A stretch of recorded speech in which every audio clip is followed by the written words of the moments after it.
नमस्कार. या गीता संध्यावर्गात सर्वांचे मनापासून स्वागत करते. दूरेणै न वरती आघात. दूरेणै ह्यवरं रच्या अनुस्वाराच्या पुढे क आलाय. क ख ग घ ङ हे अनुनासिक. कर्म क वरती आघात. बुद्धी बुवरती आघात. योगाद गावरती आघात. पुढे जोडाक्षर. धनंजय बुद्धौ बुवरती आघात. शरण मन्विच्छ म वरती आघात. विवरती आघात कारण पुढे जोडाक्षर. कृपणा विसर्गाचा पुढे फ आलाय. प फ क ख आल्यास विसर्गाचा अर्धा उच्चार. फल हेतवहा. दूरेण ह्यवरं कर्म बुद्धियोगात् धनंजय. म्हणा. दूरेण ह्यवरं. दूरेण ह्यवरं कर्म बुद्धियोगात् धनंजय. कर्म बुद्धियोगात् कर्म बुद्धियोगात् धनंजय.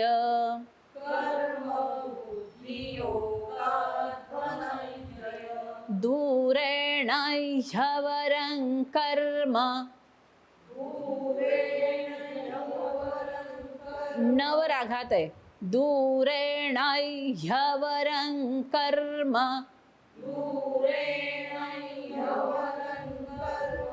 म्हणा. म्हणा. बुद्धियोगात् धनंजय.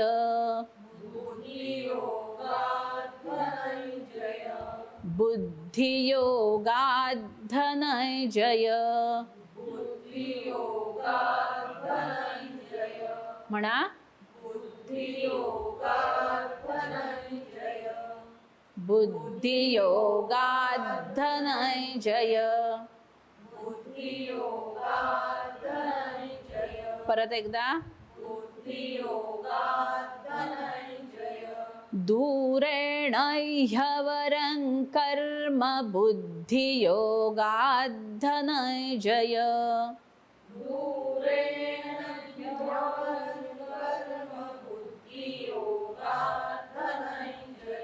बुद्धियोगात गा नंतर जीभ वरती लावायचे ह्याला दाताला. दूरेण ह्यवरं कर्म बुद्धियोगात् धनंजय.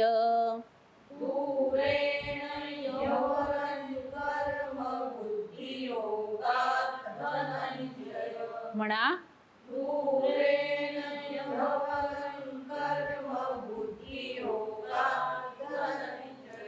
छान. परत एकदा.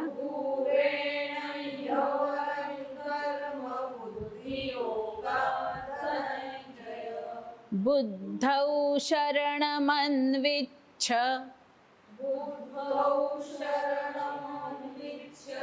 बुद्धौ शरणमन्विच्छ.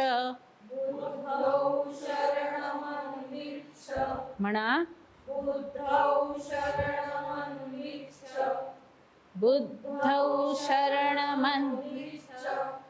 बुद्धौ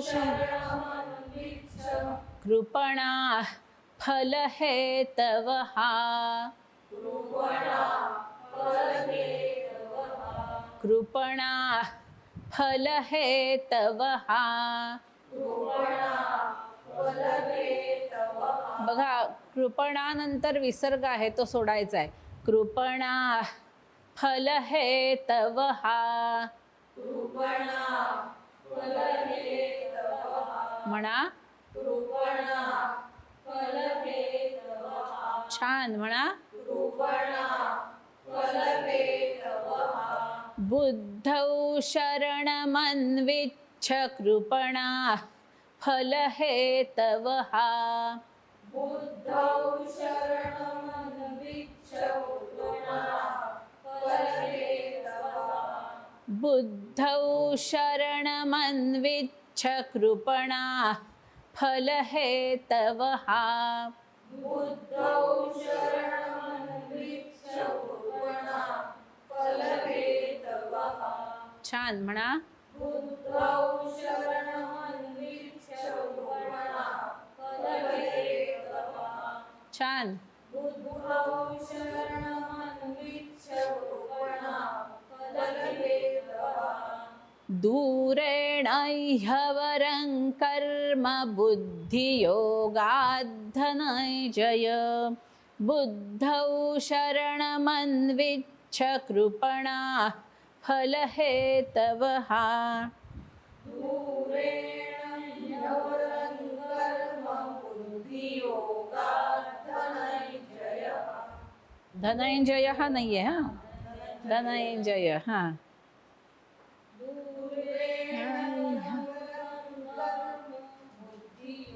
न नंतर कशी स्थिती होते हे कळत नाहीये का तुम्हाला. दूरेण म्हणजे जीभ य म्हणताना जीभ कशी होईल, य मध्ये राहते की नाही, तो य म्हणायचा नाहीये पण जीभ मध्ये आणायचे फक्त. दूरेण ह्यवरं कर्म बुद्धियोगात् धनंजय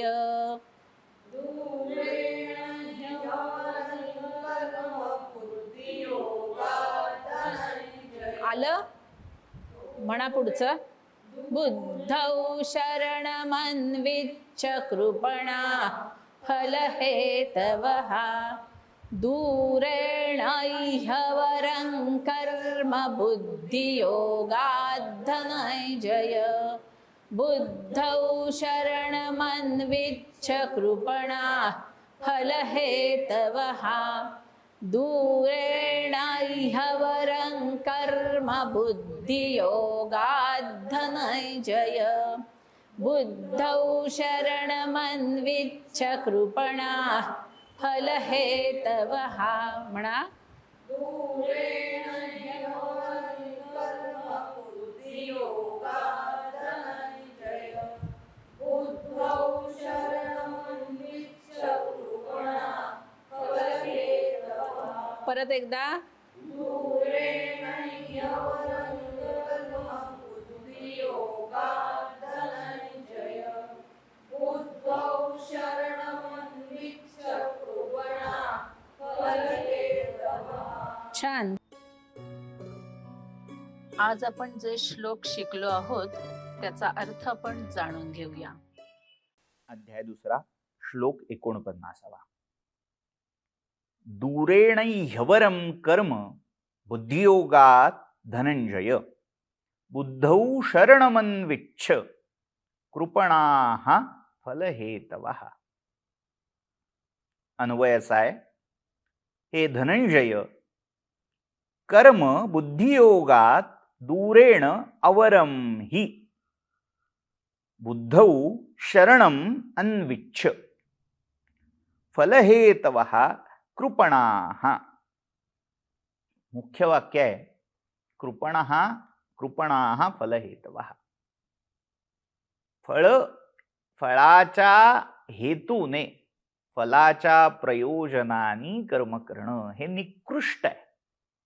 कृपण या शब्दाचा या श्लोकातला या संदर्भातला अर्थ आहे निकृष्ट, अत्यंत हीन आहे. कृपणः फलहेतु. हा जो फलहेतू म्हणजे काय आपण मागे पाहिलं होतं, मा कर्म फलहेतुर्भूः.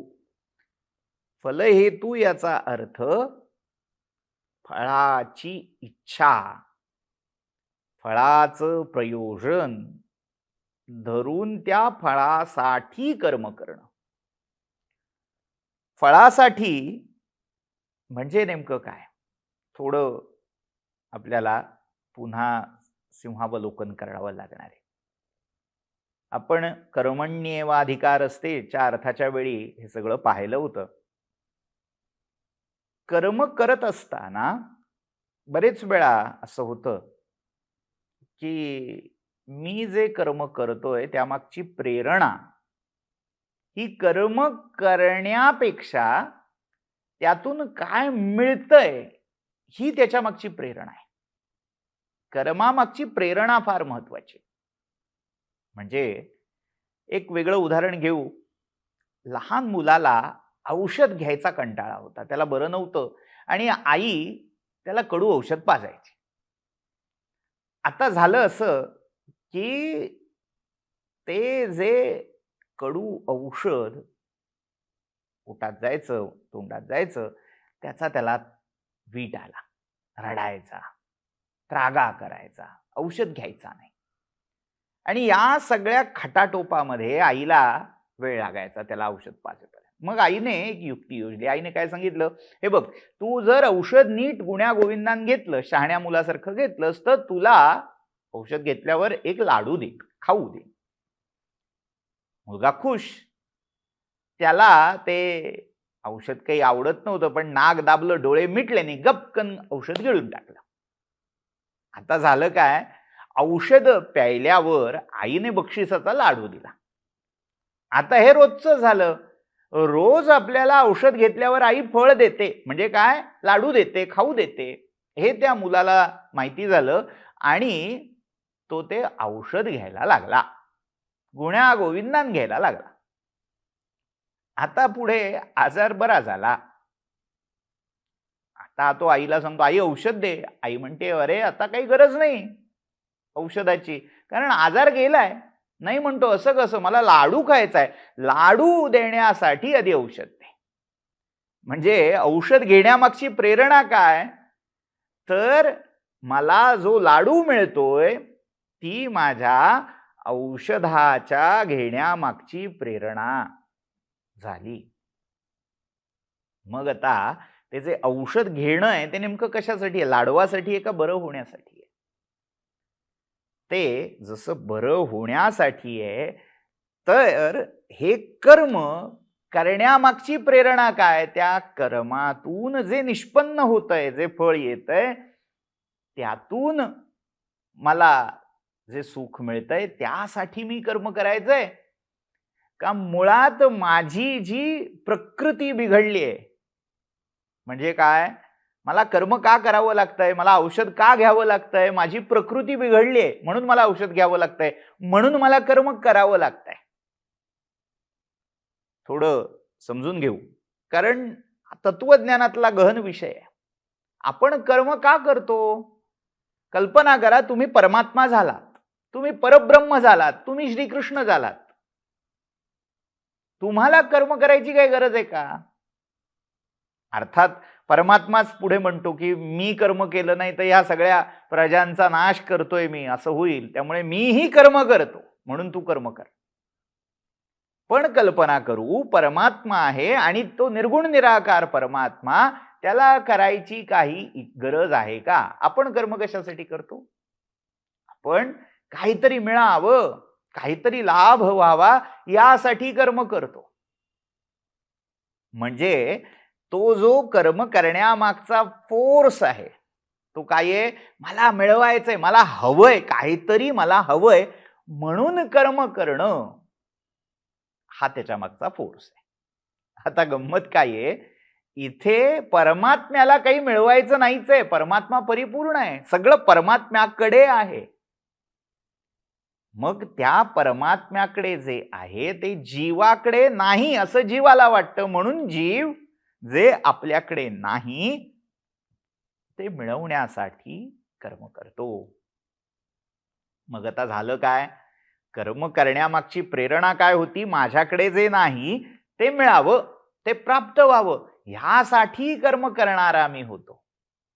मग यातनं जर आपल्याला सुटायचं असेल तर मार्ग काय, तर मीच परमात्मा आहे, सहा एव हम सोहम, अहम ब्रह्मास्मी, मीच ते परमात्मा तत्व आहे, मीच परब्रह्म आहे, मला काहीही नको, निरपेक्ष, निरीच्छ, निष्काम, अशी अवस्था प्राप्त झाली की निष्कामाकडून कर्माची अपेक्षा नाहीये. मग कर्माची जी मूळ प्रेरणा आहे, काहीतरी मिळावं, त्या प्रेरणेवर सगळा हा वेदांत किंवा तत्वज्ञान बेतलेला आहे. ही जी प्रेरणा आहे ती नाहीशी व्हावी याच्याकडे भगवंत कटाक्ष देत आहे. ज्या क्षणी तुम्हाला असं लक्षात येईल की मला कर्म करायची गरज नाही, का नाही? कारण मला काही मिळवायचं नाही, ती अवस्था आली, ती अवस्था रुजली की कर्म आपसूक गळून पडणार आहे. तुम्हाला त्याग करायची गरज नाही. आपण काय करतोय? आपण ठरवून त्याग करतोय की नाही, आता मी या फेजला आलो, आता मला गरज नाही. पण हे ठरवून होणं अपेक्षित नाहीये, ते घडणं अपेक्षित आहे. म्हणजे एखाद्या झाडावर लगडलेल्या फळाने ठरवावं, आता मी पिकलो, आता मी पडतो. तर ते जसं कृत्रिम होतं, त्याला पिकलं म्हटल्यावर पडायला वेगळं निमंत्रण द्यावं लागत नाही. ते पिकलं की देठापासून अलगद निसटतं खाली पडतं. तसं कर्म केव्हा सुटतं? जेव्हा तुम्ही परिपक्व झालात. मला काही करायची इच्छाच नाही, का? कारण मला काही मिळवावं असं वेगळं राहिलं नाही. ही अवस्था जेव्हा येते तेव्हा तुम्हाला कर्मत्याग करावा लागत नाही. तो कर्मत्याग आपणहून घडून जातो, सहज घडतो. मग ते केलं काय न केलं काय त्याचा दोष लागत नाही. पण पंचायत अशी आहे की जेव्हा तुम्ही कर्म करत असताना मला काहीतरी कमवायचंय, मला काहीतरी मिळवायचंय, ह्या अपेक्षेने ते करत राहता, तेव्हा मला ते हवंय म्हणजे मी कमी आहे, माझ्याकडे उणीव आहे, या भावनेतून ते कर्म होत आहे. अद्वैत वेदांत इथे आपल्याला स्पष्ट दिसतो की कर्मामागची प्रेरणा मला काहीतरी हवं ही आहे. मग त्या प्रेरणेला उतारा काय? दोन प्रकारचे उतारे आहेत. एक उतारा कसा की मला ते नकोच आहे, काही गरज नाही. जसा तो परमात्मा निरीच्छ होऊन सगळं करतोय, विश्व चालवण्यासाठी ते करतोय, स्वतःची इच्छा म्हणून तो करत नाही, काही मिळवायचंय म्हणून तो करत नाही. तो लीला करतोय, तो क्रीडा करतोय. लहान मूल जसं समुद्राच्या काठी बसलं, काय करायचं? हा बसलोय, समुद्राच्या काठी बसलोय, पुळण आहे, त्याचा केला किल्ला. किल्ला केला याचं कौतुक त्या बाळाला किती आहे, त्या मुलाला किती आहे? त्या किल्ल्यात तो राहायला जाणार आहे का? किंवा तो काही प्रदर्शन भरवणार आहे का? नाही. केला, आली लाट मोडून गेला, त्याला काही त्याचं सुख दुःख नाही. पण म्हणून तो किल्ला करायचं सोडतो का? नाही. तो क्रीडा म्हणून, आनंद म्हणून ते करत राहतो. तसं करण्याचा आनंद घेण्यासाठी करत राहा. तुम्ही ते कर्म आनंदासाठी, करण्याच्या आनंदासाठी, त्या आत्मरती आत्मक्रीडेसाठी कर्म करायला हवंय. पण माणूस चुकतो कुठे? तो आनंद विसरून जातो. आणि या ऐवजी मला काय मिळतंय, मला काय लाभ होणार आहे, त्यावर त्या कर्माचं करणं, कर्तव्य अकर्तव्य हे तो ठरवतो. भगवंत इथे नेमकं सांगतायत फोड करून की हे धनंजया, कृपणाः फलहेतवः, हे फल हेतू, फलाच्या प्रेरणेने कर्म करणं हे निकृष्ट आहे, फालतू आजच्या भाषेत आहे. दूरेणही अवरं कर्म बुद्धियोगा, बुद्धियोगापेक्षा हे कर्म अवरम ही खालच्या दर्जाचं आहे. अवर आणि उत्तम असे विरुद्धार्थी शब्द आहेत. उत्तम म्हणजे श्रेष्ठ, अवर म्हणजे निकृष्ट, खालच्या दर्जाचं. तर हे जे कर्म आहे ते बुद्धियोगापेक्षा, समत्व बुद्धीपेक्षा निश्चितच खालचं आहे. दूरेणही अवरम, खालचं, निकृष्ट आहे. त्यामुळे तू काय कर? बुद्धौ शरणम अन्विच्छ, बुद्धीला शरण जा, कर्माला शरण जाऊ नकोस. ती समत्व बुद्धी तुला आली, मला काही नको, मी परिपूर्ण आहे, अशी आत भावना दृढ झाली की कर्म आपसूक सुटून जाणार आहे. मग सोडायची गरज नाही. पण दुर्दैव असं आहे किंवा योग असा आहे की अजून अर्जुन त्या पूर्णावस्थेला पोचलेला नाही, म्हणून त्याला कर्म करणं गरजेचं आहे. कारण तो अजून पूर्ण झाला नाही. पूर्ण झाल्यावर कर्म त्यागायची गरज नाही. तो जे करेल ते सगळं नैष्कर्म्यच असेल. पण तोवर अर्जुनाला हे सगळं सांभाळण्याची फार गरज आहे. कर्म सांभाळण्याची गरज आहे. कारण त्याशिवाय चित्तशुद्धी होणार नाही. हे कर्म चित्तशुद्धीसाठी अत्यंत गरजेचं आहे. आणि ती फेज आल्याशिवाय, ती अवस्था साधल्याशिवाय जर कोणी म्हणेल की मी कर्म सोडून देतो, मी संन्यास घेतो, तर ती निव्वळ एक स्वतःची फसवणूक मात्र ठरेल. म्हणून तसं करणारा होऊ नकोस. इथे 49वा श्लोक पूर्ण होतो. महत्वाचा संदेश काय या श्लोकातला? बुद्धौ शरणमन्विच्छ, बुद्धीला शरण जा. कर्म हे त्या बुद्धीपेक्षा, बुद्धियोगापेक्षा निकृष्टच आहे. आणि त्याही पेक्षा निकृष्ट आहे त्या फळाची इच्छा धरून कर्म करणं. त्यामुळे फलाची इच्छाही सोड आणि त्या फळाच्या इच्छेतून कर्म करण्याची जी धडपड करतोयस तीही सोड. आनंदासाठी, धर्मासाठी कर्म कर आणि बुद्धीला शरण जा.